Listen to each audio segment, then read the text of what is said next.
Welcome to the Walkie-Talkies Part 2. Part 2 is a collection of poems by Highgate poets, inspired by their route master and other bus journeys. 4. 2 Blackfriars. Hello, my name is Christopher Mangan. I'm 63 years old. I have dark hair. I like to say I have dark hair. Actually, I have receding dark hair, but don't like to admit it. I wear glasses, and today I'm wearing a blue shirt. Let me read you my poem. It's called London Buses. Hints of light shimmer through the distant evening gloaming. Sound workhorse draws ever closer through the driving rain. Nothing like the timetable, cries a young man moaning. Hopes rise as the route number comes into view again. Giant creatures' overwhelming diesel-engined might draws up, disgorges mothers talking, holding children tight, and workers, glad of double pay, earned from working nights. Mind the road when you alight, look both to left and right. Conductor pulls the cord, ding ding, signalling to go. In a cubby hole that's all his on the rear platform. Fills clipboard out with figures, ticks boxes, yes or no. Posts it in a little box near where he stills his uniform. Moves swiftly from the lower deck, mounts the winding stairs, for joiners seated in their pews must pay the tariff due. Up the aisle he saunters, seeking those alone and in pairs. Calling loudly, any more fares please? He's looking down at you. Your stop is next en route, and your wish is to alight. Pull the cord or press the bell, once only, not to confuse the driver into thinking it's perfectly all right to pass that halt, and thus the system badly to abuse. Buses were the perfect choice for going to school when young. Meet your friends, tell jokes and tales, share homework on the way. 2 coppers paid to the clippy bought you a tuppenny one. Just the ticket, paper too, quite the normal way to pay. When young in class at school, a bus we had to draw. Words too were a requirement to illustrate our thoughts. A bus, I scrawled. To my chagrin, the teacher wanted more. Other than, this is a bus, my scribbling came to naught. The teacher implored, if you want to succeed, strive for an accompanying piece with some vibrant words. To conjure up, aptly describe, make your picture come alive. Smote, I wrote her sweet nothings, to be seen but not heard. I had cousins. Both were asked what they would like to be when grown up, at work, earning a living, daily crust. Drive a big red London bus, that's the métier for me, said one. The passenger, his sibling purred, if I really must. One could go on about London buses all day long. A bus gets you there, it's not luxury, but enough to get you from A to B without making a song and dance about it. Now let's talk about other stuff.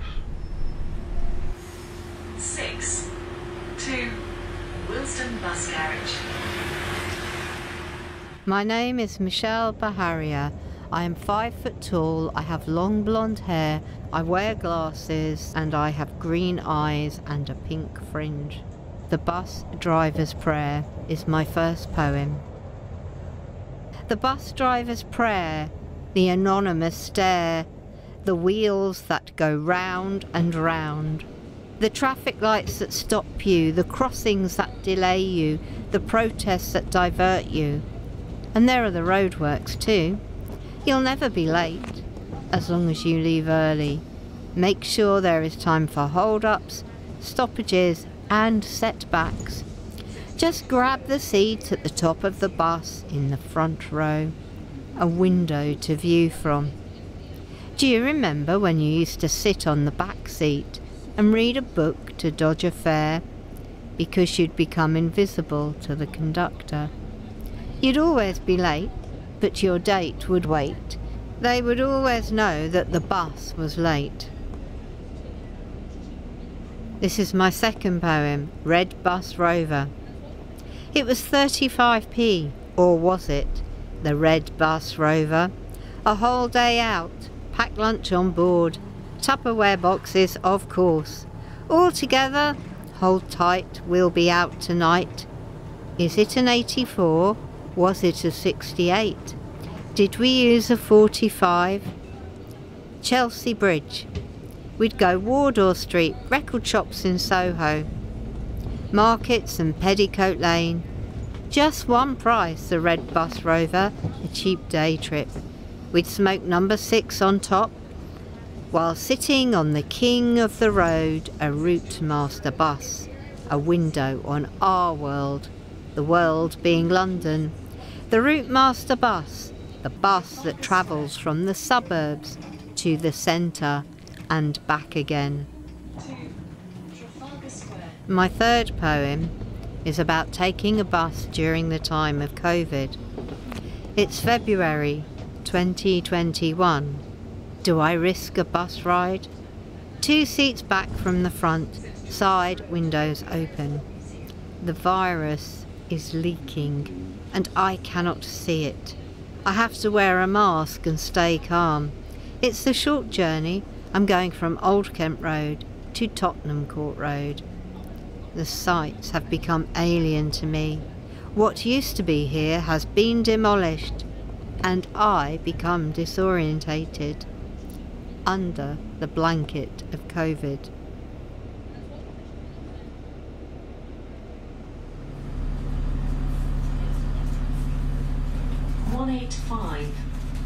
to Lewisham Station. Hello, I'm Denis Herbstein. I'm a very ancient would-be poet, and I'm sort of wearing spectacles, not much hair on top, in fact very little, and I've got a beard. And my first poem is called All Aboard, Including You. Soused as an emptied flagonsworth, and the aroma to prove it. He waits, twisting and turning on the pavement, laughing and blithering in casual harmony at the driver as the sliding gangplank stays stuck in the belly of the number 4. But here he comes. He jostles a mother and her pushchair charge. No gentleman he, but good-hearted, as he claims the droit d'entrée for his personal carrier. Yeah, give us a push-in, tilting his head in manner suggestive at a matron commuter. No need, and without her, he's over and in, prime place in the belly of the bus. Winks at his wee neighbour, who, would you believe, returns the smile of an eye. The driver knows where he's headed and why, to the end of the line and back to the terminus, damn him. And then again, warm and in good company, till the shift expires. He's no threat to humankind, won't draw a knife with his remaining arm, or the gun that didn't shoot in Kandahar. He sleeps and snores and dreams the same old story, but the conniving toddler's long gone. Okay, the second poem, which has already appeared in a book of poems that I wrote, No One to Contradict Me, available in one good bookshop, Just the Ticket. 10 years later, and she's on the 134, a bedraggle of a woman, baggage sprawled across the floor, rakes through her handbag for the oyster that isn't there. The driver mouths, "Hurry up," through the caged window. She pats the pockets of her charity wind cheater, fine combs her denims. No luck. "Driver," says a voice, "why are we waiting?" She looks up, waves to me. "Hi, Denis." At last the magic travel pass is found. No show of triumph or relief, but she laughs as if we're there to see the spectacle. Parries her load along the aisle. Passengers avert their eyes to the smeary windows. "How's the daughter?" she asks, friendly. The driver twists his neck to see what's up, glides us off at last to Camden Town. She sits down alongside. "You made a pass at me once, non sotto voce. Your wife? Well, I trust." I see her now, Saturday morning football, Church Lane Primary. My lad's in the army, you remember him.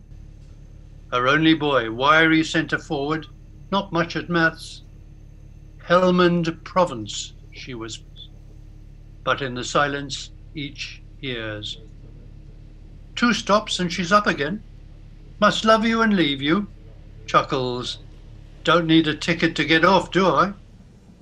They stare out the window, but they're looking at me. And that's it. Thank you very much.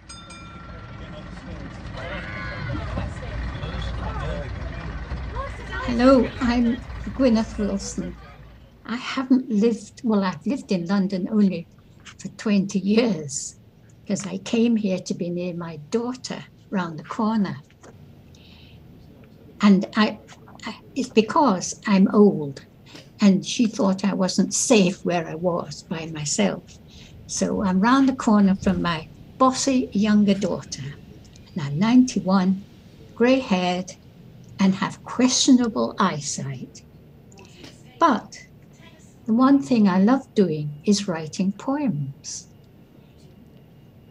So I was asked by Michelle to write poems about buses, and my gut reaction was to say, buses? I'm not sure I can write poems about buses, but I sat down and I found that I could. And this is just the way they came. I better get them in order. This one was up from the country, searching for the sights, make for the underground, study your tube guide, learn your lines. But if you live in the city, it's the bus that's your friend. Wide windows, comfortable seats, a driver who knows where you want to go. Sit back and relax and enjoy your city. So my favorite bus is bus number 5. When I first came here, there was no bus, but some good-hearted soul must have thought we all needed one. It's my favorite bus route. Was it someone's vision? Or was it a committee's decision after heated discussion? It drives through the borough from east to west, to lots of schools and transport hubs, supermarkets and shops, and the Whittington Hospital. A single-decker hopper serving their community, a friend to all, and it stops at my door. And then the other 2 poems I wrote with things that made me cross about the buses. Pardon me, madam. Pardon me, madam, does your bag need a seat? How rude, how dare you? Pardon me, madam, does your bag have a bus pass? How dare you, how rude. Pardon me, madam, if I am rude. Fare-paying passengers are searching for seats. Pardon me, madam, does your bag need a seat? And then the other thing that makes me cross is bus queues, or the lack of them. I look longingly across the street to an orderly queue of patient people. Not so here. There's an unruly rabble of early morning shoppers with bulging bags, milling around the bus stop and shelter. I read the signs and decide to retreat, make for the baker's window to admire his cakes. There's a sudden surge of expectation. A bus must be due. Determined matrons jockey for position. Winners and losers form a kind of queue, and I meekly meander to the tail of this queue. So that's what came out when I thought about buses. And I enjoyed writing them in the end. Thank you. Oh, that's wonderful. Thank you. That's lovely. There's so many people who've mentioned the bag on the seat. Oh, yes.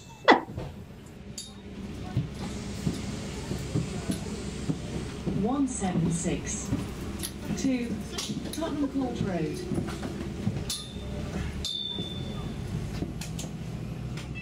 This is a poem by Richard Dowes. He is wearing glasses and has mid-length hair in a ponytail. He is a white male. A poem called Bus Dreams. There I sat dreaming you at the back next to she. She struck a swan vesta, but that was long ago. Condensation dripping, drawing an initialed heart, pointing my name at yours. There I sat dreaming you. The bench sheet long and damp, imagined kissing you, lost in the fog of dreams at the back next to she. With a long coat and boots, I smelt her cigarette, a Woodbine number 60, struck a swan vesta. We could have been well matched, a long blonde and red-headed. We could have caught fire, but that was long ago. We got off the bus, walked up the garden path, rummaged under covers with me, thinking of you. My hands went wandering, my mind vacation long, exploring your sweet curves, my fingers on her back.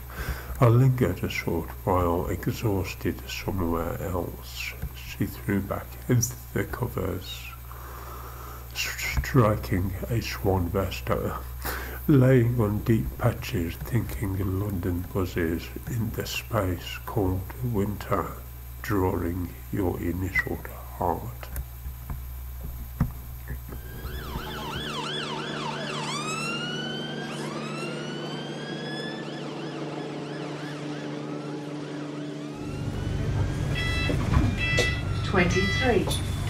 To Westbourne Park. Okay, my name's Martin Reed, and to describe myself, I'm actually 63, and I have a white beard.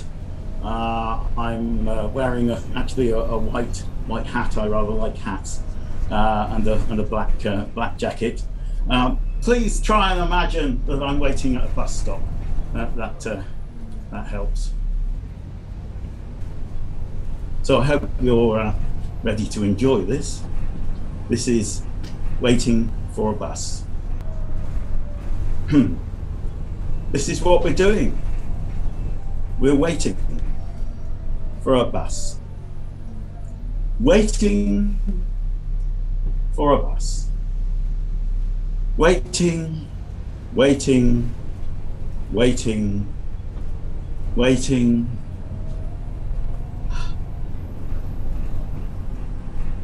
And this is what we do. Waiting for a bus. This is what we do.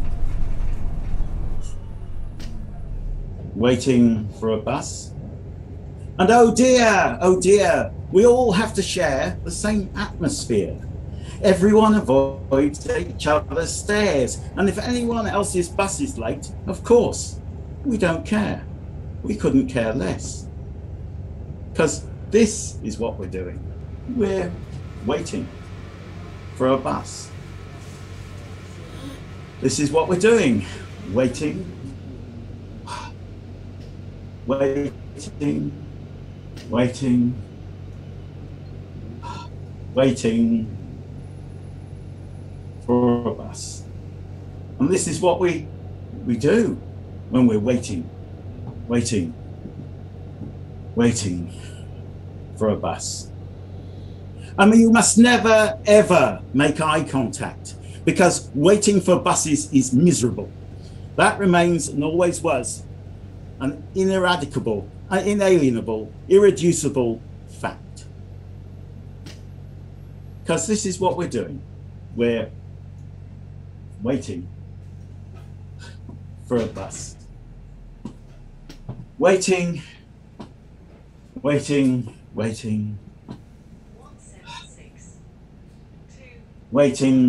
for a bus. And this is what we do. Waiting for a bus. Nothing is what we do. Waiting for a bus. So why not break the rules? Smile. Say something to someone. What's the worst that can happen? What can they do? Think, who is that fool? Well, they will. Because this is what we're doing. Waiting for a bus. This is what we do. Waiting for a bus.